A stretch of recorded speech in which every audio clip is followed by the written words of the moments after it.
Okay guys, so this is Chapter 1, Section 2, displaying quantitative data with graphs. So I have our notes here. I'll be doing some of the work over here. You want to add this stuff in the spaces, okay, so that you have these notes. You can use them to study for your quizzes and tests, okay, and you can use it as a reference as we go through the semester. So this is a pretty easy section. I think it'll be actually easier than 1.1. I think 1.3 is also relatively easy. So we'll see what we can do here. So we already talked about two types of variables, and one type was categorical and one type is quantitative. And the categorical ones are ones where finding the average doesn't make sense. Gender, trying to think of some other categorical, color, if you're talking about different colors.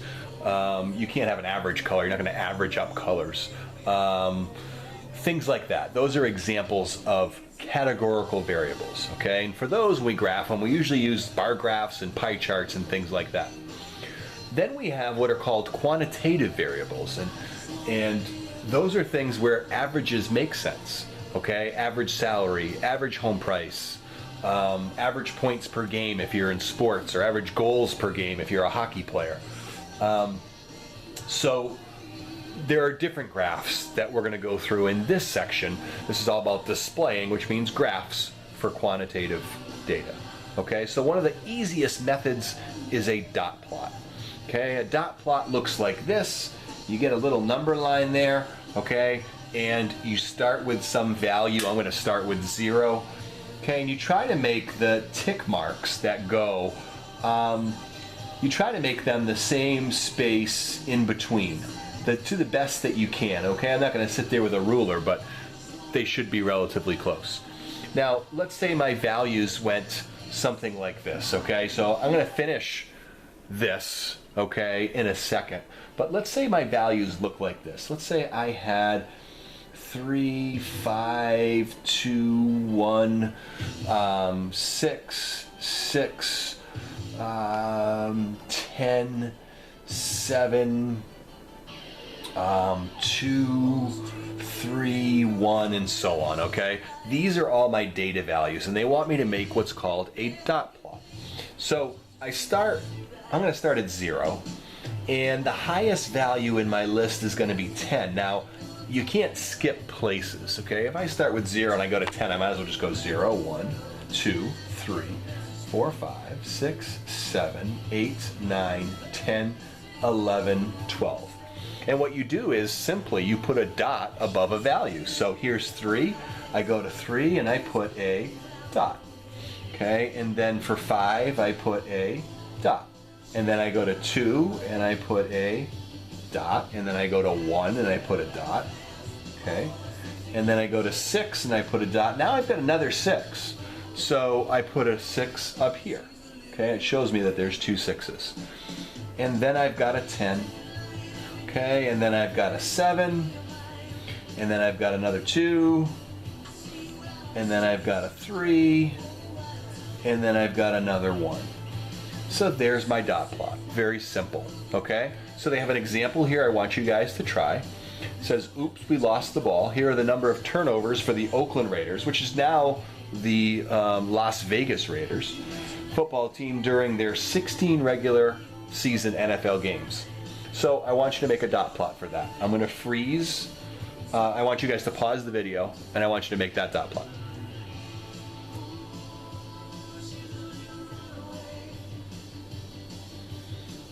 Okay, so hopefully you paused that video. I'm going to make my dot plot. It looks like I'm going to have 0 to 4. So there's 0, there's 1, there's 2, there's 3, and there's 4. Okay, and then you guys, you're just checking an answer now. Okay, so for 0, there were 2 of those. Okay, 1, 2, and then for 1, there were 3. 1, 2, 3, and then for 2, I had 1, 2, 3, 4. 1, 2, 3, 4, and then for 3, that was the most. 1, 2, 3, 4, 5. Looked like 6. So we go 1, 2, 3, 4, 5, 6, and then for 4 there's 1. Okay, you can, I started on the axis, or I do it above the axis, really doesn't matter. You can pick one or the other. I don't think it's gonna make that much of a difference, okay? Dot plots. Easiest graph to make, okay? The easiest graph to make. So, how do we examine these? How do we, get information about these quantitative variables? So you look for patterns and for striking departures, okay? You can describe the pattern by shape, center, spread, okay? Shape, center, spread. An important departure is called an outlier, okay? So if you had one point that fell outside the normal pattern of things, then that would be called an outlier. So for the center, we can talk about the mean or the median. The mean is the average, the median is the middle number. We're going to get more into those statistics in section 1.3. Shape, usually we talk about, one way you can talk about it is the mode, okay? The value that occurs the most. Sometimes it can be unimodal. If you had a graph that looked like this, a dot plot, okay? This would be unimodal because there was one mode. Okay, you could have something that looked like this.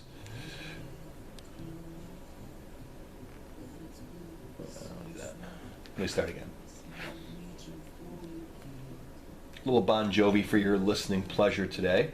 Again, you guys start listening to these videos and you want me to put something on there, then you tell me and I'll do it as long as the lyrics are not explicit. Okay, so this would be bimodal. There's one mode there, there's one mode there. That's another way to describe shape, okay? Spread.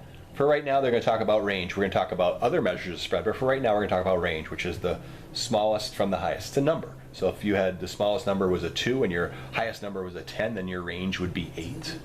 Okay, so I'm going to get into, it says describe shape, center, spread of the distribution. Are there any outliers?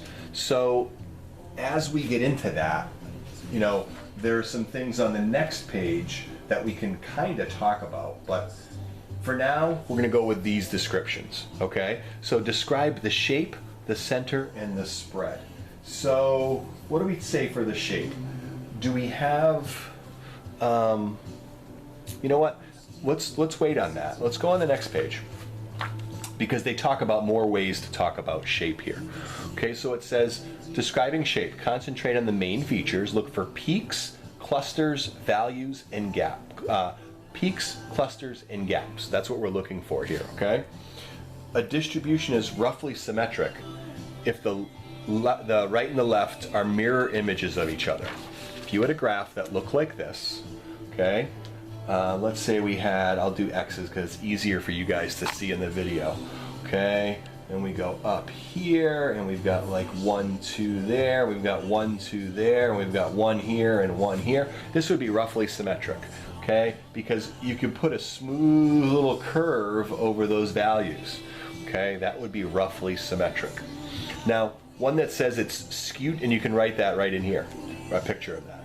One that's skewed to the right, it means that the right side, okay, is much longer than the other side. So something skewed to the right might look like this. You've got these extreme values over on the right, and if I make that smooth curve, okay, the tail, this is the tail is on the right side, okay, so that would be skewed right. Now you can imagine that skewed left is going to be the opposite of that. You got some over there, and then we've got a bunch that are grouped over here. If you put that smooth curve over, now the tail is on the left side, so that's going to be skewed to the left. So you can put that picture right down there. So let's go back to this example and see if we can describe the shape, the center, and the spread. Okay, so first of all, let's look at the shape. So some of the things that we talked about for shape up here, they talked about the mode. We can talk about the mode. Is there a mode here? It looks like looks like it has a peak at 300. Okay, a peak at 300. Okay, because that's kind of the mode. But we have a long tail to the right. Okay, peak at 300. with a long tail to the right, which we can say is skewed to the right. Okay, so that would cover us for shape. Now let's talk about the center.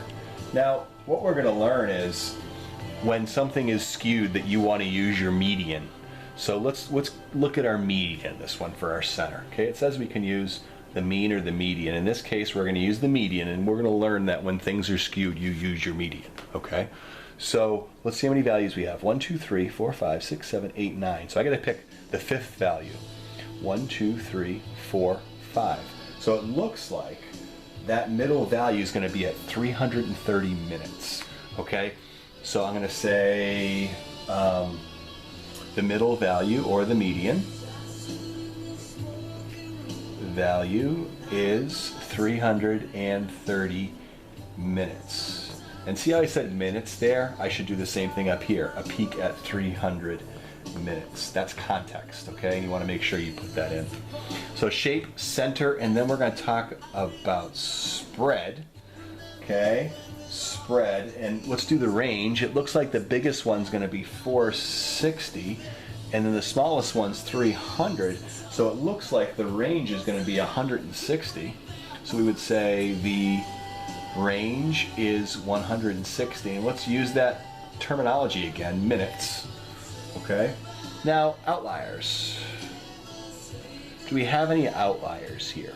Certainly looks like this one falls outside the normal pattern of points. It says, so we would say 460 minutes is a potential, we're going to say potential because we haven't learned how to find that yet, potential outlier. Or it certainly seems to be one that's an outlier, and it's 460 minutes. Okay? So that takes care of the describing that distribution, okay? All right, so back to the skewness. Okay, the direction of the skewness is the direction of the long tail. We talked about that. So then we're going here. We already talked about this stuff a little bit. Let's draw these graphs in though. When you see unimodal, let's draw one unimodal. Single mode. Okay, one mode. That's unimodal. Bimodal, two clear peaks. Okay, this is not, but you're gonna say, oh, there's two peaks. No. That's in the same pattern of points. That is not bimodal. Bimodal, bi means two. You'd have something like this.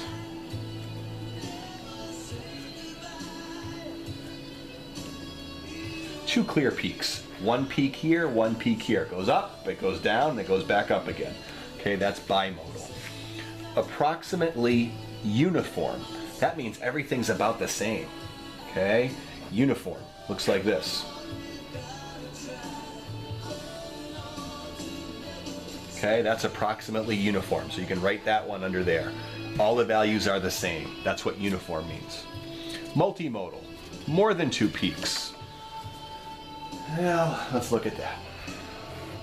So let's say there's that. You go 1, you go 2, up. 1, 2, 3, 4. 1, 1, 2, 1, 2, 3, 4. Up, down, up, down, up. Okay, multimodal. Okay, so we're looking at these two now. Here are the dot plots for two different sets of quantitative data. And they want us to determine the shape. What's the shape of these? So you look at that first one where it says the die roll. Let's make a smooth curve over this. Can we make a smooth curve? Yeah, you kinda can. Now you're gonna say, wait a minute, it goes up, it goes down, it goes back up. It's not a clear peak, it's only off by a couple. So we would say that the die roll one, we would probably say that that's roughly symmetric. A clear mode means a lot more values. This has only like one or two more values, so it's really not going to be something they call unimodal. Okay?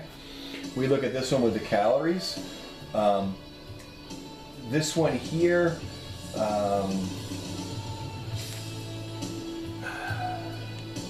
So the number of calories we would say is skewed to the left. Okay, skewed to the left. Okay, extreme values in the left, more values here in the right. Someone might say, well, can this one here be uniform? It's pretty close to being uniform. Uniform doesn't have to be exactly the same. Okay, so now we're getting into stem plots. Might be a good place for you guys to stop the video and come back to watch the second part of it. Okay, I'm not sure how we're going to break these up yet. You know, we haven't been given a lot of direction yet, so we're going to continue on the video. But if you want to pause and then try some problems in the book, and then just stop when you get to stem plots, certainly okay with me. Okay, it'd be a good time right now to go to page 31 and do the CYU on page 31. So why don't you pause the video and then go to page 31 and do the check your understanding on that page.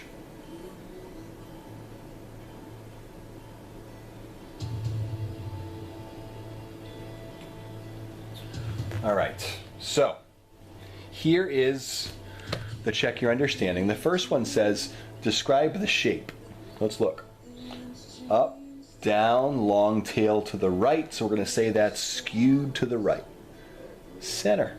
Well, when it's skewed to the right, we want to talk about the median. Okay, so the median here would be 1.5. If you went and found the mean is 1.75. Okay, so you could accept either of those for a measure of center. Spread, highest minus the lowest. 6 minus 0, so your range would be 6. And outliers, I would say these are potential outliers at 5 and 6. Okay?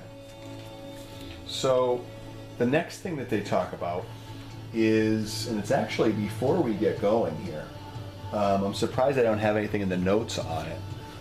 So we're going to stop, we're going to take a break from the notes, and we're going to talk about comparing distributions. Put a star by this in your notes, a couple of stars, okay? So when we do comparing distributions, you have to use comparison words. Okay, you have to use comparison words. The distribution A, the center of distribution A is greater than the center of distribution B. The range for distribution B is greater than the range for distribution A. Distribution A is skewed to the right, whereas distribution B is roughly symmetric.